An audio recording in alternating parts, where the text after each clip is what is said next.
E Paulo começa a falar de Jesus sem nunca ter se encontrado com ele em vida.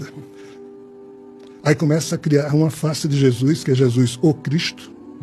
Jesus, enquanto esteve vivo, nunca foi chamado de Jesus Cristo. O nome Cristo só surgiu depois em grego, depois da morte de Jesus, quando Paulo se referia a ele como sendo o ungido, que significa Cristo. E Paulo criou diversas igrejas com a teologia da salvação e da doutrina da justificação pela fé que ele, Paulo, inventou. Jesus nunca abriu a boca para falar em salvação e Jesus nunca disse que seria dado a cada um de acordo com sua fé. Muito pelo contrário, ele disse que era de acordo com suas obras. Mas, ou seja, Paulo, com toda a boa vontade, criou várias igrejas com a face de Jesus, o superstar, ou seja, Jesus Cristo.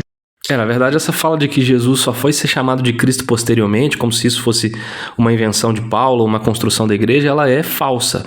Na verdade, Jesus é chamado de Cristo várias vezes, tanto de forma indireta quanto de forma direta. Quando Jesus, por exemplo, lê o texto de Isaías, lá na sinagoga de Nazaré, ele afirma claramente que ele é o Messias prometido.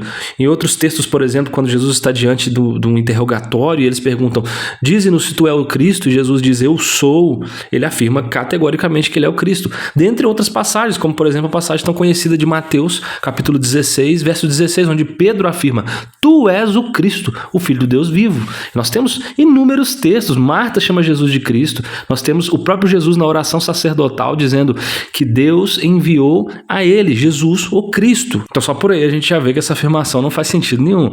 Outra coisa, Jesus nunca falou sobre salvação. Gente, como assim Jesus nunca falou sobre salvação? Como assim foi Paulo que inventou essa ideia? Dentre muitos textos que a gente poderia elencar aqui, eu gostaria de trazer apenas um. Por exemplo, João 3,16. Porque Deus amou o mundo de tal maneira que deu seu Filho unigênito. Você conhece esse texto. Mas veja o que ele diz no verso 17. Porquanto Deus enviou o seu Filho ao mundo não para que julgasse o mundo, mas para que o mundo fosse salvo por ele. Quem que está falando aqui? É Jesus. Jesus está dizendo que Deus enviou o seu Filho, a saber, ele mesmo, para que o mundo fosse salvo por ele. Outra coisa, o ladrão na cruz já desmonta essa argumentação. O que o ladrão na cruz tinha para oferecer? O que haviam nas mãos do ladrão na cruz diante de Jesus, senão apenas violência, senão apenas erros, senão apenas pecados? E Jesus diz, olha, hoje mesmo estarás comigo no paraíso. Que esse texto, a gente vai interpretar ele aqui ainda no nosso feed daqui uns dias. Calma, segura. Mas olha, Jesus diz, olha, te digo, hoje mesmo estarás comigo no paraíso. Então, perceba, Jesus deixa claro que veio para salvar, que o seu ministério é no ministério da reconciliação, da salvação, e que ele não necessitava dos nossos méritos, porque eles são méritos falhos.